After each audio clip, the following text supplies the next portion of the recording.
네, 정보통신기사 기출문제 보겠습니다. 좀 더 많은 자료를 원하시는 분은 그냥 카페에 오시면 체계적으로 네, 자료가 안녕하세요. 정리되어 전 시간에 있습니다. 이어서 정보통신기사 서머리 아마 10번째 시간인 것 같은데요. 예, 계속 하겠습니다. 예, 그 SN에 이어서 NMS죠. NMS 도입 시 고려사항, 네트워크 매니지먼트 시스템. 그래서 어떤 목적과 용도를 사용할지에 대해서 사전에 고려사항을 반영해서 구축이 필요하다. 그래서 NMS는 전체적으로 통신망을 관리하는 프로그램인 거죠. 그래서 우리가 구이 형태로 그래픽 유저 인터페이스로 형태로 해서 장비들을 이렇게 성능이라든지 장애 등을 모니터링하는 거죠. 그래서 NMS 도입 시 고려사항은 GUI에서 그래픽 유저 인터페이스를 통해 사용자의 편의성을 향상시켜야 되고 지원 프로토콜이 뭐 장비, 그러니까 ATM은 요새 안 쓰지만 예전에 ATM, SSD 소넷, IP 장비, 이더넷 또는 요즘에 추가되는 게 항원이라든지 항속 등도 이제 그래프로 볼 수 있게 하고요. 정보 유출 방지를 위해서 보안성 향상해야 되고 중앙 감시 체계를 구축하고 모니터링 및 분석, 리포팅 기능. 이 리포팅 기능이 되게 중요한 거죠. 그래서 장애에 대해서 리포팅 해야 되는 거고 그런 것들을 제공해야 될 것입니다. NMS 발전 동향은 네트워크 의존도가 증가에 따라 NMS 중요도도 증가하고 있고요. 장비 중심의 NMS에서 트래픽 관리와 이거에 대한 예측할 수 있는 NMS로 계속 발전하고 있습니다. 최근에 CMIP에 대해서도 시험 문제가 나왔었는데요. Common Management Information Protocol로서 공통 관리 정보 프로토콜입니다. SNMP는 TCP/IP 기반에서 동작하는 프로토콜로서 UDP를 두루 사용해서 NMS와 연결이 되는데요. CMIP은 OSI 7레이어 기반이고요. TCP/IP랑 OSI 7레이어가 이제 대비가 되는 거고 TCP를 기반해서 사용하는 ISO 단체에서 표준화된 부분이 되겠습니다. 그래서 SNMP랑 주로 이제 CMIP을 구분하고요. TCP/IP, OSI 7레이어 여기 보면 목표가 좀 심플리티고 여기는 플렉서블리티에 좀 강한 부분이 있고요. 데이터그램 내에 명령과 응답, 커맨드와 레스폰스를 사용하는 거고 CMIP은 ROSL에서 리머스 오퍼레이션 서비스 엘리멘트를 이용한 장비에 대한 연결 관리가 됩니다.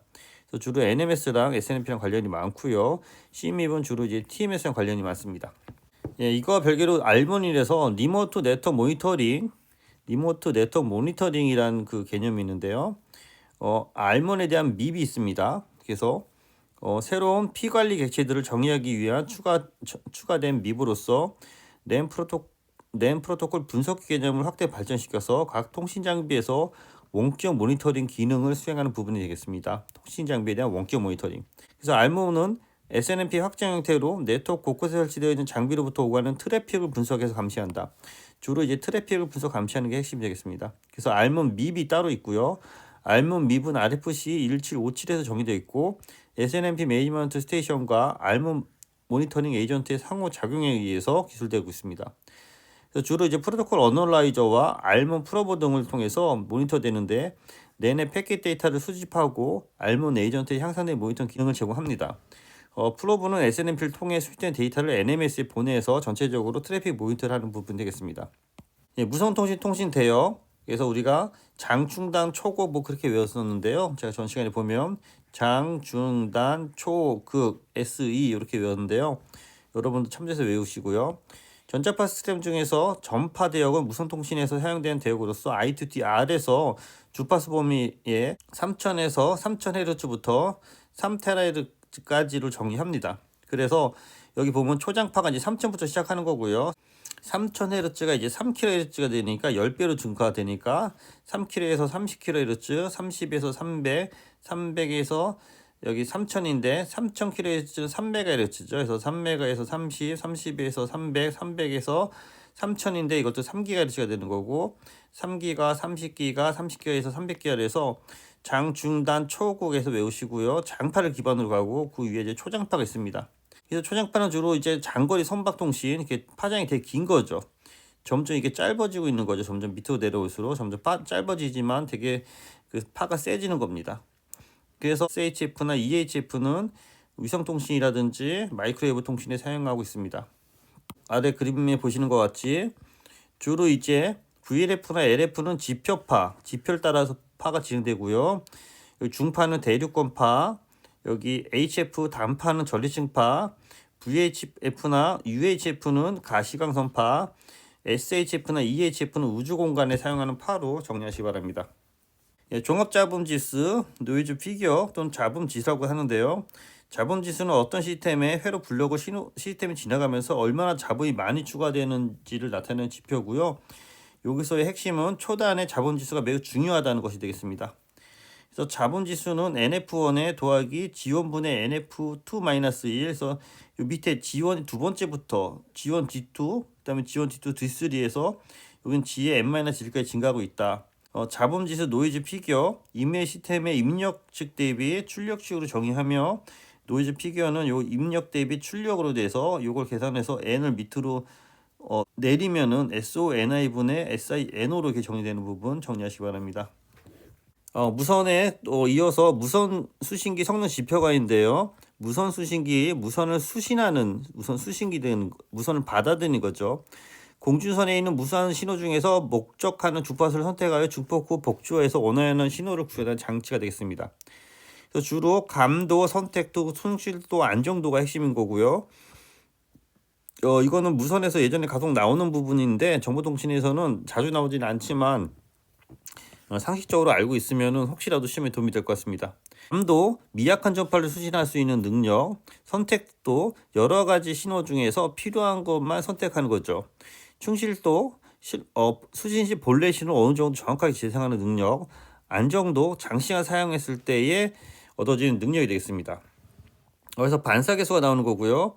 임피던스 차이에서 발생하는 반사량을 단순히 입력 전압과 반사 전압으로 계산한 것이 되겠습니다. 밑에 보시면은 입력되는 전압이 있고 반사되는 전압이 있는데요. 여기 Z L이 여기 보면 부하 임피던스가 되고 Z0이 이제 특성 임피던스가 되는 건데요. 여기 보시는 것처럼 부하 임피던스 플러스 그러니까 ZL 플러스 Z5분의 ZL 마이너스 Z5로 정리하시고요. 밑에가 플러스 위에가 마이너스입니다.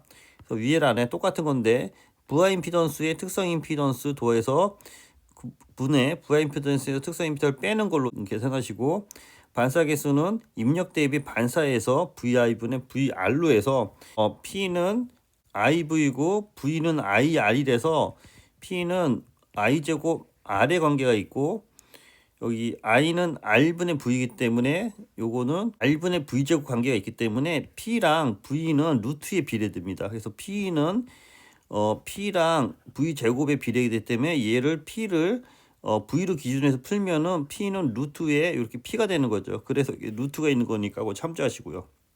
정제파비는 스탠딩 웨이브에서 그 파가 이렇게 서 있는 것처럼 보이는 건데 반사파가 돌아오면서 이게 파들이 겹쳐지면서 서 있는 것처럼 보이는 부분이 되겠습니다. 정제파는 임피던스 차이에 의해서 발생하는 반사파가 본래 신호와 합성돼서 이게 합성되는 거죠. 만들어진 파형으로서 정제파라고 불리고 두 파형이 합성되면서 제자리에서 진동하는 듯한 파형처럼 보이는 것이 되겠습니다. VSR이 크다. 전압 정제파비가 크다라는 거는 안 좋다는 거예요. 안 좋다는 의미에서 사이드 이펙트가 있고 사이드에서 이펙트가 나타내고 안테나의 전달 효율이 떨어지고 반사 전력이 커서 RF 매칭이 손상되는 거죠. 그래서 미스 매칭이 증가되는 거고 신호 회격이 발생해서 송출 정보를 전송에 문제가 발생합니다. 그래서 정제파는 전압 정제파 또는 교류 회로에서 반사파로 인한 신호 손실 정도를 나타냅니다. 그래서 라디오 여기 55ohm에서 75ohm 간에 그 정압이 안 되는 부분이 있어서 이제 반사파가 발생된다는 거고요. VSWR은 정제파비로서 1 마이너스 여기 반사 계수분의 1 플러스 반사 계수로 정리하시고요. 여기는 이제 마이너스랑 플러스가 있는 거고 요 위에 반사 계수는 여기 보면 플러스랑 위에 마이너스가 있기 때문에 요 헷갈리지 않게 잘 정리하시기 바랍니다. 그래서 S 파라미터가 있는데 하나의 입력과 하나의 출력이 있는 간단한 마이크로웨이브 파인 경우 각 포트에 입사 신호와 반사 신호가 있고 이 신호에 따라서 S 파라미터를 알면 설치된 시스템에 미치는 영향을 알 수 있다고 그래서 여기 보시는 것처럼 전반적으로 B1과 B2가 있다고 봤을 때 S11, S12, S21, S22로 정의되고요. 얘가 A1, A2랑 정의됩니다. 그래서 이거를 풀면은 이렇게 해서 풀기 때문에 S1과 A1을 곱하면은 B1은 S11의 A1 플러스 S12의 A2가 되는 거고요. 여기 B2는 S21의 A1 더하기 S22의 A2가 되는 거죠. 그래서 우리가 여기서 A2가 0일 때, A2가 0이면 이렇게 0이 되기 때문에 S12는 A1분의 B1이 되고 여기 S21은 A1분의 B2가 되는 거죠. 그래서 이 공식에서 온 거고요. 반대로 A1이 입력이 0인 경우에는 요 D 걸 풀어야 되니까 S12는 A2분의 B1이 되는 거고 S22는 A2분의 B2가 됩니다.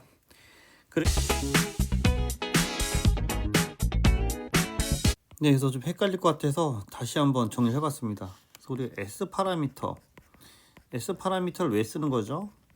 이 기존의 이제 저주파에서는 우리가 저주파에서는 이게 파장이 길잖아요. 예를 들어서 그러니까 이게 측정이 쉬웠는데 이 고주파로 가면서 이게 문제가 되네요. 고주파는 이게 되게 많잖아요. 그러니까 이 고주파를 잘 한번 측정해 보자 라는 게 이제 S 파라미터가 됩니다.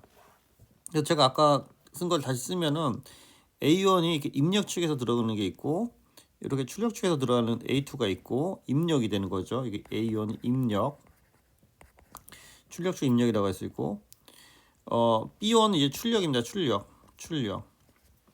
B1 이제 출력이라고 하고 얘가 2포트도 있고 3포트도 있는데 이렇게 자체적으로 루프가 걸려서 입력에서 입력으로 들어가는 걸 우리가 이제 S11을 입력 반사계수라고 합니다. 입력에서 반사됐다.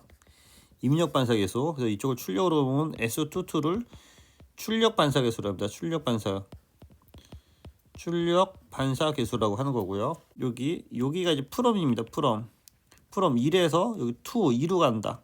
2. 그러니까 여기서는 A1에서 여기는 A1에서 B2로 간다 이렇게 볼 수 있는 거죠. 그래서 방향을 이렇게 크게 이 방향으로 한 거고 여기 S12, 2는 여기 보면 2번에서 1번으로 간다 해서 입력 기준으로 해서 A2를 기준으로 해서 이렇게 B1으로 간다 해서 여기 프롬 여기 2로 생각하라고 했죠. 프롬 2로 생각하시고요. 그래서 얘를 행렬식으로 정리하면은 B1, B2에 대해서 S1은 S12, S2는 S22로 하면은 A1, A2가 있는 거고요.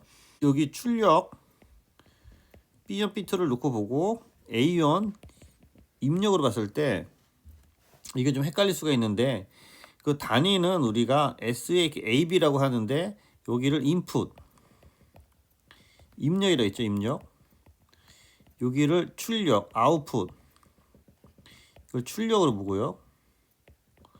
출력 그랬을 때 얘를 전압을 기준으로 해서 봤을 때는 VB분의 VA다. VB분의 VA다 해서 여기 입력 여기 보면 VB가 이게 입력이잖아요. 입력 전압분의 출력 전압이다. 그래서 SAB는 VB분의 VA다 해서 입력분의 출력이다. 이게 중요합니다.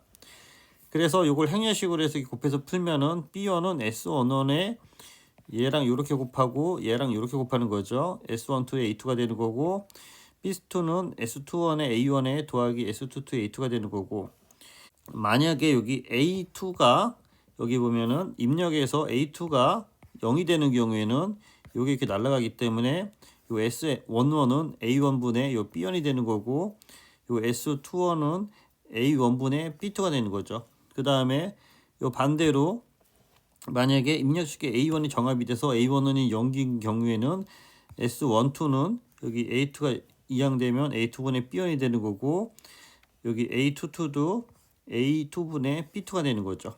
그래서 요거를 다시 한번 정리하면은 S11은 A1분의 B1, S12는 A2분의 B1에서 이렇게 정리가 되는 거고요. 요거가 그 A1이 입력되잖아요. A1이 입력되면서 다시 여기 보면 B1으로 출력되잖아요. 그래서 이렇게 루프가 되는 거잖아요. 그래서 이거를 입력 반사계수, 그래서 또는 입력 포트 반사계수라고 합니다. 입력 반사계수 또는 입력 포트 반사계수라고 하는 거고요. 그다음에 S22는 이렇게 나가는 거잖아요. 그래서 A2의 전압이 들어와서 B2로 나가는 거잖아요. 그래서 이쪽은 출력 방향이기 때문에 출력 반사계수 또는 출력 전압 반사계수로 합니다. 출력 반사계수 또는 출력 전압 반사계수.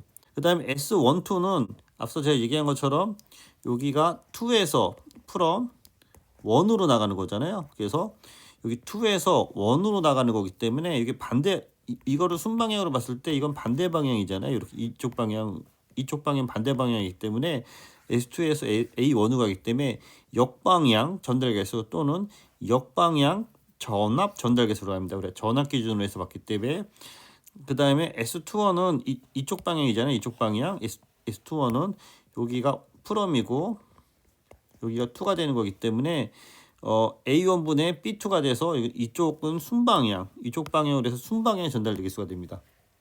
다시 말씀드리면 S의 AB는 VB분의 VA다. 그래서 여기가 프롬이고 여기가 2가 되는 거고요. 다시 얘기하면 이 프롬은 입력이 되는 거고요.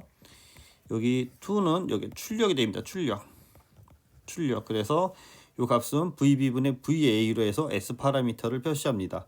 S12가 역방향 전달 개수다. 역방향. 여기 2에서 오기 때문에 S21은 입력이 1에서 와서 2로 나가기 때문에 순방향이다. 그래서 이 역방향과 순방향을 헷갈리지 말고 꼭 정리하시기 바랍니다. 계속해서 아이 패턴 보겠습니다. 오시로스코프 용도에서 오시로스코프는 주로 왜곡, 주파수, 대역폭, SNR을 측정합니다.